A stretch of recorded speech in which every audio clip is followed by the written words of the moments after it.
What's up, guys? Brandon Warren here for another Midwest Swing Periscope podcast and Simulcast. Just coming at you here on a, let's see, what is it, a Wednesday afternoon? Yeah, I guess it's afternoon. Uh, Due date for the baby today, so I'm kind of like monitoring my phone and kind of keeping myself occupied here for the rest of the day. Wife is out shopping with her mom, and so it's kind of a crazy day, but pretty excited to be coming at you guys here in the middle of the day. I got cats on the desk, so I can't promise we won't see them at some point in the show. And additionally, after I'm done recording this, when I upload the audio portion, you will get the full audio of the Rob Manfred press conference at Target Field from last week. Even I got to ask the commissioner a question, which was pretty exciting. Asked him about how the pace of play argument gets mitigated by quality of play, which is to say that if you were to shorten games, would the game be as interesting? Can you keep it compelling while in the same way shortening it up? Nick Tuttle saying that the hair is on fire today. Thank you. Got the flow going. Actually, I'm due for a haircut, but I'm not sure if Mandy's up for it. So if you're checking this out on the Periscope, thank you for the compliment on the hair. Lots going on in Twins territory here. 16 and 14 beat up on the White Sox last night. Pretty fun game. Old friend Mike Pelfrey pitching and doing basically what Pelf does. Actually, pretty much ripped through the Twins the first time through the order. I believe on the telecast, the Twins said that in Pelfrey's career, he had like 5 starts where he had gone 9 up, 9 down. Byron Buxton, I believe, broke that up with a double in the 3rd inning, and so again didn't register a double, or excuse me, didn't register 9 for 9, which again Pelfrey, fairly good stuff, but doesn't sustain it multiple times through the order. And then the next trip through, he did what Pelfrey does, fell apart, and the Twins got to him a little bit. Pretty impressed. Multi-hit games, Byron Buxton, Joe Mauer at the top of the order, and Jorge Polanco. It'll be interesting to see how Molitor's lineup looks tonight against Derek Holland, if Mauer will be in the leadoff spot again. I suspect not, due to the fact that Holland is a lefty. But I do like Mauer at the top of the order. He's starting to come around a little bit offensively. Slash line at 248, 309, 356. Again, not going to make anybody forget about former Joe Mauer or who he used to be. But it is progress. Same deal with Byron Buxton hitting 188, 274, 282. Like I tweeted last night, it's not where you're at, but where you're going. 3 hits for Buxton, no strikeouts, probably just as importantly. Taking his walks and just working counts really well. Doing a good job driving the baseball kind of all over the park. And the double was pulled. I believe he flipped a single over second base. And just in general, using the whole field based on whatever the pitcher's giving him. And I think that that's what's going to make Buxton or any hitter really successful moving forward, is to basically just handle pitches and how pitchers pitch you. And obviously Joe Mauer has been an opposite field hitter for most of his career, but at times too he hits the ball wherever it's pitched. And I'm not saying Buxton's going to obviously copy him, but if he can hit the ball to all fields, he'll have some success. Home run for Kenny Vargas, absolutely throttled that baseball. We're trying to make hashtag Kenny Biggs happen. Miggy Smalls, Kenny Biggs. I don't know if it'll happen. Probably should stop trying to make fetch happen, but we'll see if we can make it happen. But again, just a good offensive day for the Twins. Only 1 walk, which is a little bit atypical. But Twins pitchers struck out 6, including 2 from Taylor Rogers in his 1 inning of work, 2 from Tyler Duffy in his inning and a third, and 6 from Santiago in 6.2 so-so innings, 5 walks. Basically, it was your quintessential Hector Santiago start. Effectively wild, basically, which, I don't know, it's just kind of what he does. But I really did like how they jumped Dan Jennings, too, the lefty that came out of the bullpen, and got him for 3 runs as well. They got, I believe it's Chad back, too. Some of the runners that Jennings had put on came across when he came into the game. And you know what? 4 hits for the White Sox all night. I believe the last hit for Chicago came in something like the 3rd inning. So the Twins did a really good job of neutralizing. Actually, I take that back. Rogers gave up a hit in the ninth inning, but from like the fourth to the eighth, there were no hits for the White Sox, and I don't think this is a particularly good White Sox offense. They held Avisaíl Garcia down. He's obviously had a really hot start to the season, but just a really great job by Twins pitchers. And tonight's going to be intriguing. I think the continued evolution of Phil Hughes, the pitcher, to me is fascinating. I like Phil as a guy, but I also just find the fact that now that he no longer throws 92 to 94 with regularity, he's sinkers, changeups, knuckle curves, cutters, just a little bit of everything, which is fantastic. So let's open this up for questions. If people have them, you can put them on the app here, and I can try to answer them the best I can. Otherwise, tweet me at Brandon_Warren, and I can see them there as well, which would be much easier for me to check out. Make sure to go to zonecoverage.com/Amazon for all your Amazon shopping needs. Amazon Prime, Amazon Pantry. Nothing about your Amazon experience changes, but you do get a kickback coming to us based on how much you spend. So make sure you go to zonecoverage.com/Amazon if you shop at Amazon. And frankly, who doesn't? I buy just about everything at Amazon, so I've been using that link for quite a while now. Very, very easy. Nothing changes at all. So check that out, zonecoverage.com/Amazon. I had a really fun show yesterday. I was on the Wolves Wired podcast first and foremost, and I was on the Cold Omaha staff podcast as well. But also had Heather Rule and Sam Ekstrom and Tom Schreier and Zach Bennett even for a little bit on Midwest Swing.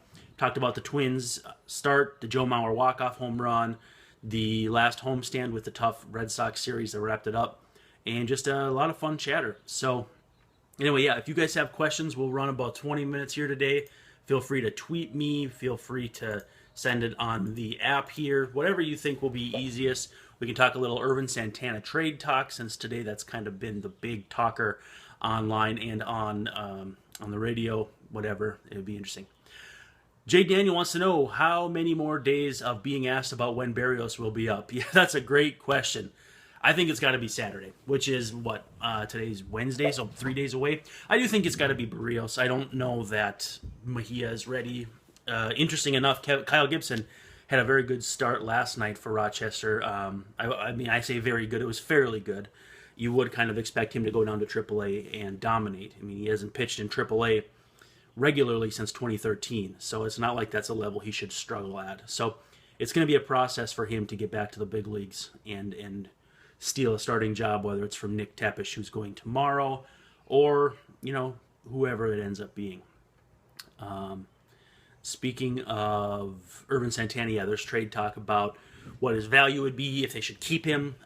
Jim Suhan wrote a column that the Twins should keep him. Dave Schenfeld of ESPN says they should trade him. And for me, the obvious thing that we have to get past is if the offer is good enough, the Twins should trade him, because that applies to every single player on the roster. I mean, if for some reason the Angels called and said, hey, we'll give you Mike Trout for Miguel Sano, you make that deal yesterday. So that's kind of like saying, if healthy, this team will do this. Well, if healthy is the natural qualifier, which is just like saying, if the offer is good enough, you will trade any player. Jose Barrios, Byron Buxton, whoever. If somebody makes you an offer that you can't refuse, you don't refuse it. So, noting the obvious qualifier, you do have to think about the fact that Ervin Santana has many, many miles on his right arm, has thrown a ton of sliders. I believe Mike Berardino said a few podcasts ago that he did have an elbow scare where they thought there might be some Tommy John situation going on there back in the Angels days. Again, he didn't end up having that, and it wasn't that big of an issue. But you have to remember that in terms of mileage on his arm, so on and so forth, and all that. A 34-year-old arm can fall by the wayside very quickly, and you have to be prepared for that potential situation. You're only durable until you're not anymore. That was the case with Bronson Arroyo, who went from throwing, I think, 180, 200 innings every year to just being done. So, as far as Santana is concerned, obviously, if the offer is good, you have to consider it. But also, if it's a deal where he keeps pitching as he has, you have to prepare for the eventuality that he will not pitch like that anymore. Because while he is a very good starter, he's not who he's been so far this year. He's not who he's been for the last year, and that could change on a dime, again, for a 34-year-old righty. Obviously a good clubhouse guy and all that stuff, but I don't believe that Thad Levine, Derek Falvey are going to be married to Ervin Santana or any of these players on this team if the time comes for them to be moved and an offer is made that is respectable enough to do. So I don't think Santana's here for the long haul if a team is interested. And it might make sense to get out in front of the market because keep in mind, there's Yu Darvish might be a very, very intriguing rental. I'm not sure that would tamp down the market for Santana. It might make Santana more interesting, although I thought Texas made sense for Santana all along. Now they're 14-20 and not really in the running, which can change. It's 8.5 games out of first place, but if a team doesn't want to pay the price for Darvish and Santana comes at half the price, which I think is probably fair. I don't know. Maybe 2/3 the price considering years of control and all that. You have to consider that. And so it's going to be on Falvey and Levine to read the market and dictate if they need to be out in front of the market or if they need to be right in the thick of things when July hits, because then more teams might be in the mix, might be more teams in the race for each division or either the last two wild cards. That's the difficulty of having these high-profile jobs in front offices, is needing to know, when you can maximize value and where. So I trust the guys to do that, and I think it's going to be very interesting to see how it all pans out. All right, on Twitter, Rob says, is it flawed thinking to keep a sure 1 or 2 starter instead of trading for a couple of maybes? Yeah, it's an interesting thought process there. I wouldn't say it's flawed thinking, but you have to keep in mind that Ervin Santana probably isn't a sure 1 or 2 in the landscape of the big leagues. In the last year, he's pitched like a 1 or 2, but for his career, which is much more of a time frame, you're probably looking at a number 3 starter, which is big because it can help postseason teams who need that third starter to get over the hump. And again, you might be trading for some maybes, but then you have to trust your scouts to know what they're looking for in terms of future big leaguers. In addition, those maybes may have higher ceilings than Santana does. So we'll see what happens. Doubles. Do the Twins know what they have in Los Vargas? I like Los Vargas. How many at-bats till they do? Let's pull up Kenny Vargas's player page. It looks like Kenny Vargas, who has 42 plate appearances this year, 925 OPS, by the way, which is very solid. He's at 637 career plate appearances. I believe the old Tom Kelly saying, and I've heard it actually in a lot of circles, is you have a fairly good idea of what you have in a player at 1,000 plate appearances. Vargas's career line, 253, 309, 446, really is weighed heavily down by how he played in 2015 when he was obviously not as good as you'd like. Since 2016 in the big leagues, though, he has hit 241, 329, 524. That's 128 OPS plus. If he can give you that over a full season, you're probably looking at about 30 homers, about 30 doubles, fair number of walks, lots of strikeouts. But from a DH that's pretty cheap, I think you have to probably take that and run with it. You can, too, obviously mix and match with Robbie Grossman. So you might only have 400 plate appearances. You might do something where it's, what are we assuming? 1,200 plate appearances for 2 full-time players, and you probably turn Robbie Grossman, Kenny Vargas, and Eddie Rosario into those 1,200 plate appearances. So you might want to give 500 to Rosario, and that leaves 350 for each for Vargas and Grossman based on hot hands and matchups. You could also, too, steal first base playing time from Mauer. That might get you another 100 plate appearances or 200 plate appearances for Vargas. I think you can make that happen. Part of me wonders if they would want Park to come up and get into that mix too. But again, I'm not sure they have enough plate appearances for all that to take place. But again, this is a good problem to have if you're the Twins trying to find playing time for all these guys. And so keep an eye on what Park does in his first few games with Rochester to see how long it takes him to kind of get up to speed. J. Daniel K. wants to know what positions would they be trying to acquire with an Ervin Santana trade? They would not be boxed in by positions. I think if I don't know, I think if you probably look to get at least one pitcher in the deal, but it's not a deal breaker if you don't. I think they'd probably go pitching heavy if they were doing positions. But as Mike Berardino has said on the Midwest Swing podcast, the danger of that was like when John Buck got traded. What deal was that? I think it was Kansas City. And it was a deal where the team focused on positions rather than players. When you focus on positions rather than players, you end up taking back flawed returns. Rather, it's kind of like the draft, where you need to go get the best player you can, regardless of position, and assume that it all kind of lines itself out. And so I do think at least one pitcher would be coming back, maybe an outfielder, maybe someone up the middle. But up the middle talent never goes out of style. And so it's one of those deals where I think you ideally want 2 top 100 prospects for Santana. Settle for one with a flyer guy that you really like. I don't think you're getting crazy high-end prospects, but you're going to get difference makers. If you can get Steven Gonsalves types or Alex Kirilloff types, that's pretty great. So I think that's definitely worthwhile. Colin wants to know if I'm on the keep or trade Ervin Santana side. All things being equal, I don't know. Let me come back to that. Double says, how does management balance the message sent to the current roster if they trade Ervin for the future?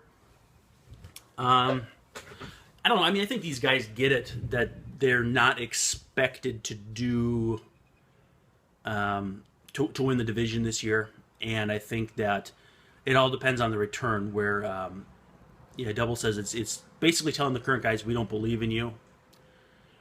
I could see it being. I don't want to say spun that way. I don't want to say it's a spin thing, but I do think that you just kind of have to tell these guys, listen, the reality is that the best years of this winning window need to be addressed as opposed to the opening of the window. And I said the same thing for 2015 when everyone wanted to trade for big-time relievers, Jake McGee and whatever. So we'll see what happens. I just think that if they trade Santana, I think your message becomes legit if it's a subpar return, because then it's sending a very bad message of we just needed to get this guy off our books. And I don't think they view it that way. Back to Colin's question, as far as if I'm on the keep or trade Santana wagon, again, with the obvious caveat that you have to get at least good value for him. I'm probably on the move him side just because of the age. Again, if Ervin Santana was 29 years old, keep him all day. He's almost 35, though. He'll be 35 in the offseason. I just think you have to cash in that asset while you can. And so, I don't know. I feel like that's what's going to have to happen. I don't know. Let's get the last question or two in here. If you guys have any, I'll see if there's any coming up on Twitter. But we're coming up on the 18.5-minute mark, and I don't want to go over 20. So we'll see what...